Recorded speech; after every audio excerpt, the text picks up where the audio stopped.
ナマスカール。こちらのチャンネルではインドを安全できれいに楽しく過ごそうをテーマにインドについて発信していきたいと思っています。今回はインドへ来る方へのパート3になります。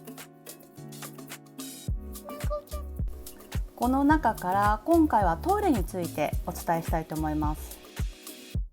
インドのトイレ事情ですが、これは本当に場所によるっていう感じです。ここ綺麗だろうなって思うところはだいたい綺麗だし、ここやばいだろうなと思うところはだいたいやばいです。ちなみにインドではトイレのことはウォッシュルームと言います。ゲートの中にあるモールは高確率で綺麗だし、都心は比較的綺麗なんじゃないかなと思います。外国人が多く来るような観光地は大概綺麗に整備されている印象です。インドでよく見るのが男女のトイレの場所がもう全然違うところにある。なので安心して使える雰囲気です。大きいモールだと大概こういう感じで車椅子用のトイレもちゃんとあります。このインドのトイレが綺麗なところは当時の方が巡回しているというよりかはもうそのトイレにずっといる感じなので、1人入ったら綺麗かチェックしてっていう感じなのでトイレがとっても綺麗です。ついでに水道はひねってお水を出すタイプもありますけど、ほとんどがオートなイメージです。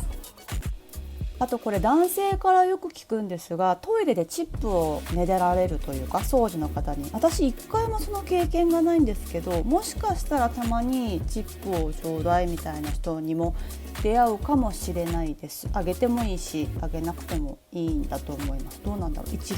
ルピーじゃない10ルピーとか。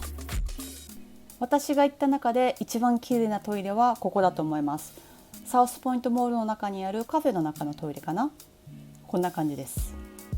こう見るとどこもすごく綺麗ですよね。トイレはちょっとここのトイレ好きじゃないなっていうところもどんどん綺麗になっているので、トイレは心配がどんどん少なくなってるんじゃないかなと思います。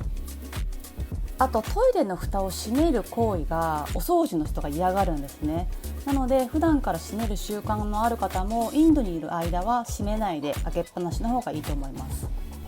あとこの便座が上がってる状態っていうのは掃除が終わった後に便座を上げたままにしてることが多いので、掃除したばっかりなんだなと思ってポジティブに受け取りましょう。でもちろん初めて行くところのトイレって状況がわからないので、行った時にトイレをまず探してチェックします。それで綺麗そうであればそこの場所でゆっくりする。で、使うのが難しそうだなと思えば Google マップで近くのモールを探しておいて、そこまでどれぐらいかかるのかは念頭に置きながらそこの場所で滞在するっていう感じにしてます。あとトイレの紙はいつでも持ち歩きましょう。日本からトイレットペーパーを持ってくるといいと思います。ちょっと少なめになったものをいくつか用意しておいて、潰しておくとカバンの中でかさばらないので、それを潰していつも持ち歩くか、こういう流せるタイプのティッシュを大量に持ってきてもいいと思います。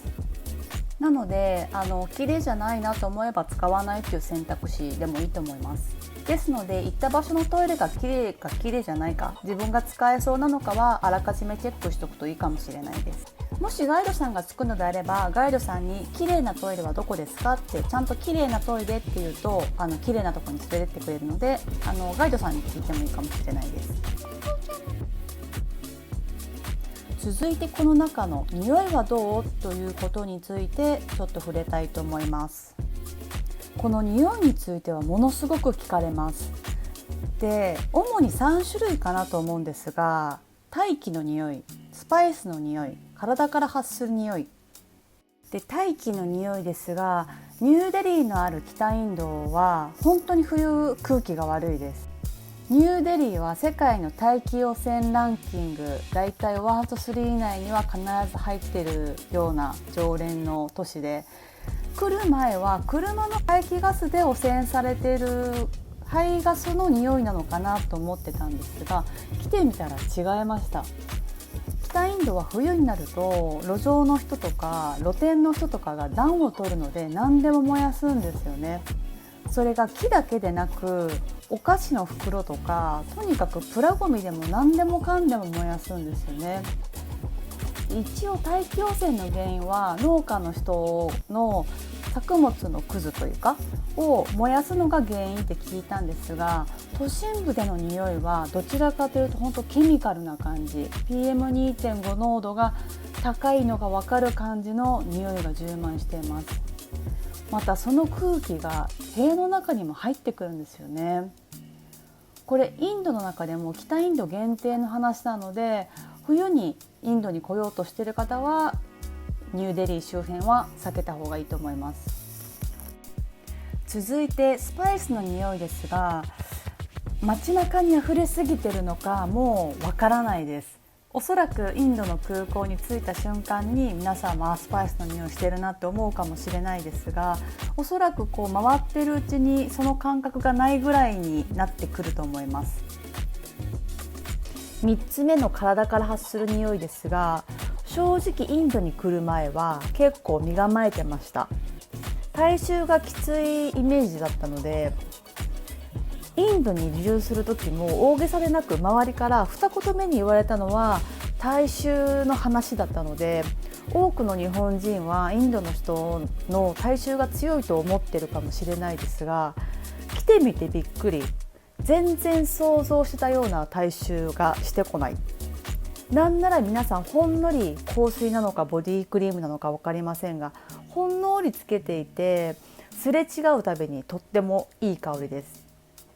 脇からの匂いがする人は正直います。でもその割合も日本でそういう人に遭遇する割合と同じくらいなんじゃないかなっていうのが私の体感です。もちろん力車の運転手さんとかデリバリーの人とか常に汗をかいているような人で汗の匂いが強い人に遭遇することはありますし、服の生乾きのような雑菌臭とか体臭がもわっとするような人もいますが、とりわけインド人に多いっていう印象ではありません。そしてこのインド人に対する匂いの先入観というか、逆に言うと日本人が日本で会うインド人と思っている人はインド人じゃない可能性もあるのかなと思いました。そもそも私たちが会ったことあるインド人と思っている人たちはほとんどカレー屋さんで働いている人かもしれないので、香辛料の可能性も捨てきれないですね。ヒンドゥー教徒の人はお祈りする前に身を清めるので、基本的には毎日、人によっては1日数回身を清めてからお祈りするそうなので、路上で生活している人も体洗っているのよく見かけますし、なのでそういう路上で生活している人からもあまり匂いを感じたことがないです。なので私の感想としては、日本と同じぐらいの個人差でインドも日本もそれほど変わらないなっていう感じです。追加情報として、インドで臭いシチュエーションは牛がいるところは結構匂いがします。その牛自体の獣臭と、あと糞尿をどこでもするので牛がいる周りは結構匂いがします。あと当たり前ですけど、ゴミが散乱しているところはすごい匂いがしたり、あと謎の激臭の水たまり、日本でもたまにありますけどね、そういうのがちょいちょいあったりします。あと男性の立ち小便がすごく多くて、自然に向かってしてもらっている分にはそこまで害がないと思うんですが、コンクリートに向かってされていると、そこを歩いたスポットのとこだけかなりアンモニア臭がするシチュエーションはあります。あとこれ結構深刻なのが、紙類がとにかく臭いんですよね。紙袋、何かが入ってた箱、段ボールなので、お土産用に何か買ったとしても箱がもう臭かったらもう速やかに処分した方がいいと思います。次回はこの中の残りのものか、もしくは何か違うものを挟むかです。ぜひこのチャンネルを見てためになったらグッドボタン、そしてチャンネル登録よろしくお願いします。